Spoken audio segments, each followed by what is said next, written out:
आपका गण क्या है? देव, मनुष्य या राक्षस? मित्रों, हर मानव के भीतर छिपी है तीन अद्भुत शक्तियां। देव, राक्षस और मनुष्य। जो इसे समझकर अपने जीवन में जागृत करता है, वही हर परिस्थिति में स्थिर, समर्थ और विजय बनता है। इस कहानी में ऋजु की यात्रा आपको सिखाएगी कि कैसे आप अपने भीतर की शक्तियों को पहचान कर जीवन में संतुलन और सफलता पा सकते हैं। कहानी के अंत तक बने रहिए, क्योंकि हर अनुभव आपके लिए ज्ञान और प्रेरणा लेकर आया है।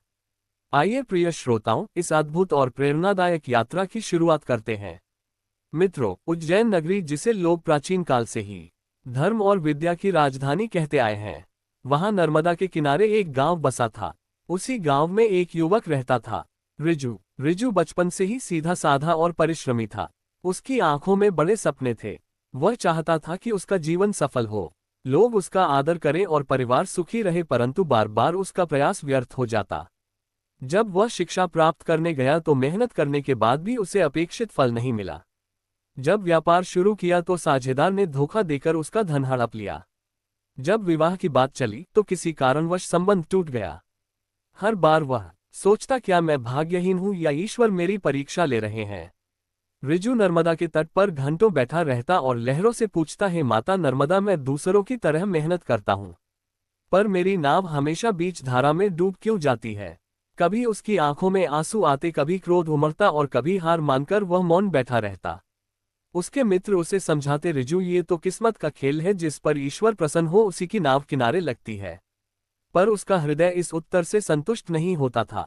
एक रात थकाहारा ऋजु नींद में डूबा, स्वप्न में उसने देखा कि वह एक अंधेरी गुफा में चल रहा है।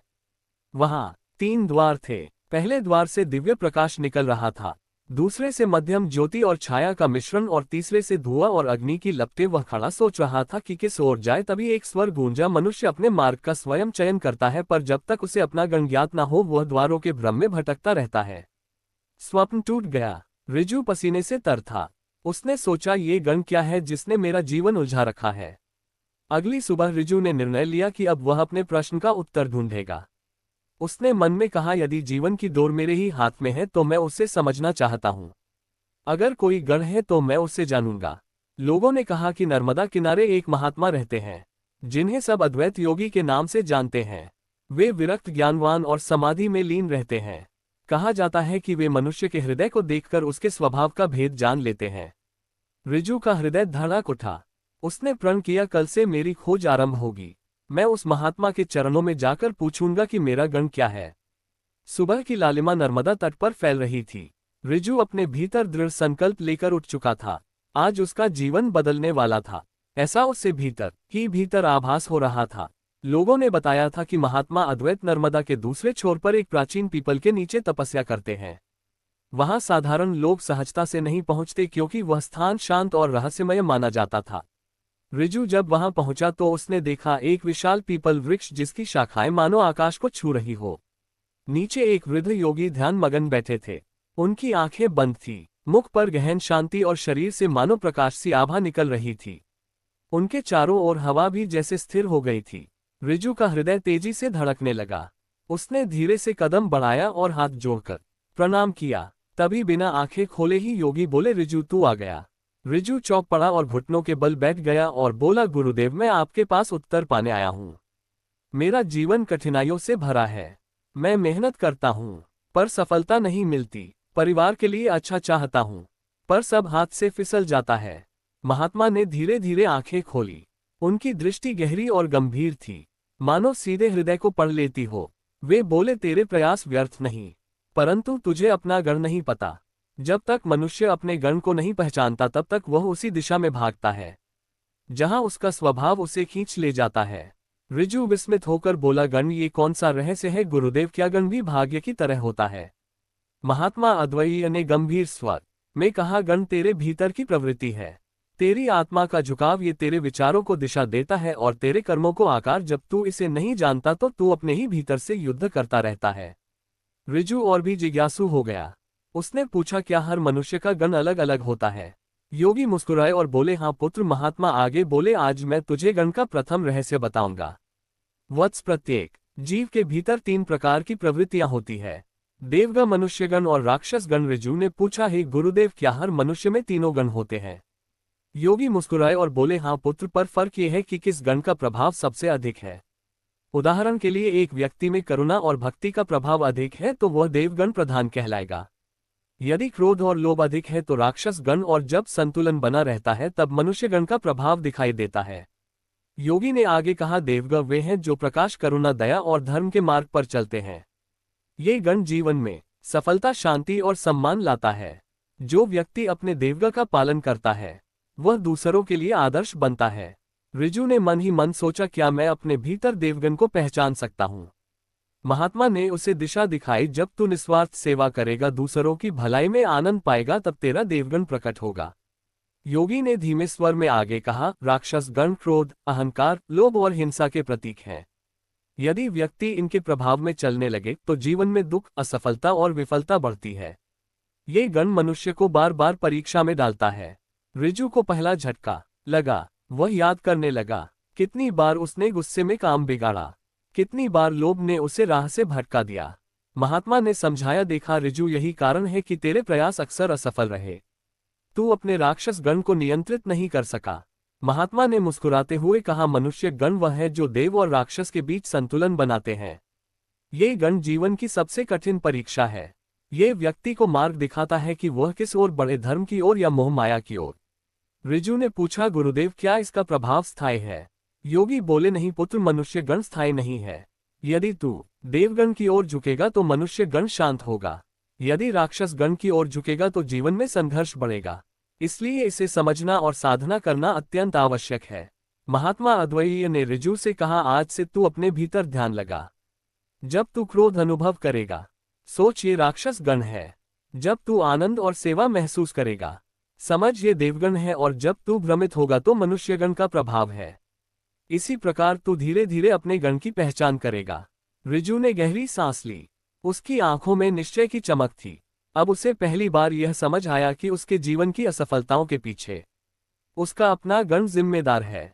आगे महात्मा ने ऋजु को निर्देश दिया, पहला अभ्यास, प्रत्येक क्रिया पर ध्यान। जब तू किसी कार्य को करेगा तो अपने हृदय में ये प्रश्न कर, क्या ये कार्य मुझे शांति देगा या अशांति? यदि शांति तो देवगण प्रेरित कर रहा है, यदि अशांति तो राक्षस गण, और यदि संदेह तो मनुष्यगण। ऋजु ने कहा, गुरुदेव, ये कैसे समझूंगा कि कौन सा कार्य शांति देगा? योगी ने मुस्कुराते हुए कहा, जब तुझे कोई कर्म सहज और आनंदमय लगे, जब बिना किसी स्वार्थ के तू उसे करने में प्रसन्न हो, तब समझ देवगण सक्रिय है। ये तुझे दिशा देगा। ऋजु ने महात्मा के आदेश के अनुसार दिन बिताना शुरू किया। वह सुबह उठकर पहले नदी किनारे बैठा। उसने ध्यान किया। पानी की लहरें उसके मन की अशांति को शांत कर रही थी। ऋजु ने लगातार साधना और आत्मावलोकन के कई दिन बिताए। एक दिन महात्मा ने कहा, ऋजु, अब तेरा देवगण जागृत होने लगा है। आज मैं तुझे इसके वास्तविक स्वरूप का अनुभव कराऊंगा। महात्मा अद्वैय ने ऋजु को पास बुलाया और कहा, जाकर किसी वृद्ध या बीमार की सेवा कर, बिना किसी स्वार्थ के। ध्यान रहे, जो आनंद तू महसूस करेगा वहीं तेरा देवगण प्रकट हो रहा है। ऋजु नदी किनारे चलकर देखा कि एक वृद्धा पानी के लिए हाथ फैलाए खड़ी थी। साधक ने तुरंत दौड़कर उसे पानी पिलाया, उसके पैर धोए और भोजन के लिए सामग्री दी। वृद्धा ने मुस्कुराकर कहा, बेटा, तेरे जैसे लोग आज भी इस संसार में हैं। ऋजु ने महसूस किया कि उसके भीतर एक शांति और हल्कापन उमड़ रहे हैं। मन में संतोष और आनंद का अनुभव हुआ। महात्मा अद्वैय ने दूर से देखा और बोले, देखा ऋजु, ये तेरा देवगण है। जब तू निस्वार्थ सेवा करता है तभी यह सक्रिय होता है। ये तुझे सही मार्ग दिखाता है। ये तेरे कर्मों में प्रकाश भरता है। एक रात ऋजु ध्यान कर रहा था। अचानक उसने महसूस किया कि उसके हृदय से हल्का प्रकाश निकल रहा है। उसने आंखें बंद की और महसूस किया, उसके भीतर का देवगण उसके क्रोध और मोहमाया को पीछे खींच रहा है। महात्मा अद्वैय ने उसकी पीठ थपथपाए और कहा, बेटा, यही शक्ति है। जब तेरा देवगण जागृत होगा तो कोई भी कठिनाई तुझे विचलित नहीं कर पाएगी। तू जीवन की गहराइयों को भी पार कर सकता है। अगले कुछ दिन ऋजु ने देखा कि व्यापार में निर्णय आसान और सफल होने लगे। घर में संबंधों में प्रेम और समझ बढ़ी।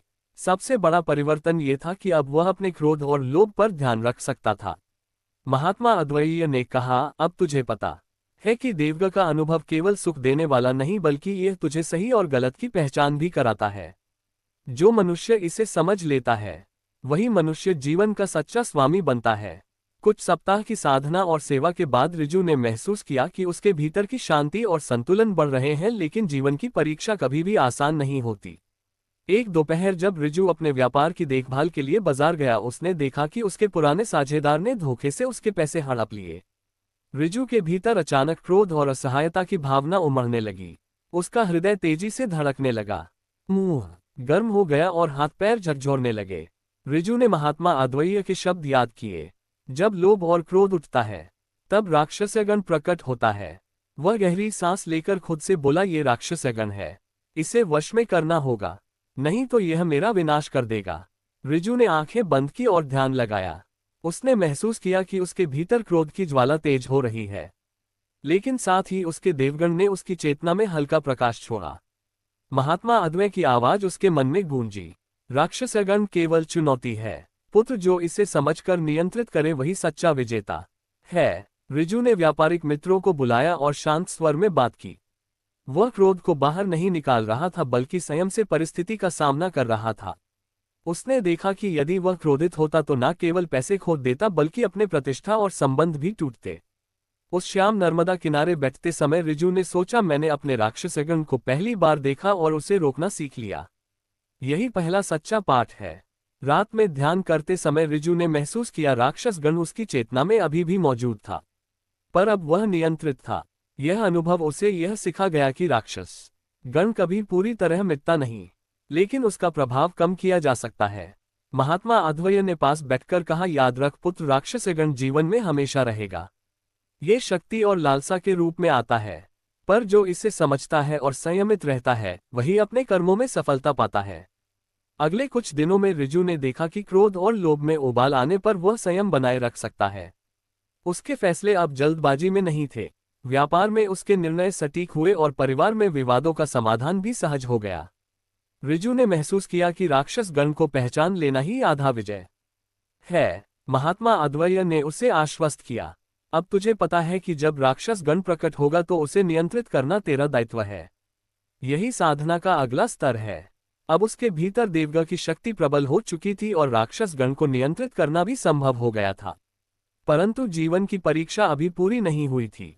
एक दिन महात्मा अद्वैय ने उसे पास बुलाया और बोले, पुत्र, अब तू मनुष्य गण से मिलने वाला है। ये गण तेरे भीतर संतुलन और असंतुलन का दर्पण है। इसे पहचानना और समझना सबसे कठिन कार्य है। महात्मा ने आगे समझाया, मनुष्यगण वे प्रवृत्तियां हैं जो ना तो पूरी तरह देव है ना पूरी तरह राक्षस। ये तुझे बीच में खड़ा रखते हैं, कभी अच्छे कर्मों की ओर कभी बुराई की ओर। जो व्यक्ति इसे समझ लेता है वही जीवन में संतुलन बना पाता है। रिजू ने पूछा, हे गुरुदेव, क्या इसे पहचाना जा सकता है? योगी ने मुस्कुराते हुए कहा, हाँ पुत्र, जब तुझे लगे कि तू भ्रमित है, निर्णय लेने में असमर्थ है, तब समझ यह मनुष्य गण सक्रिय है।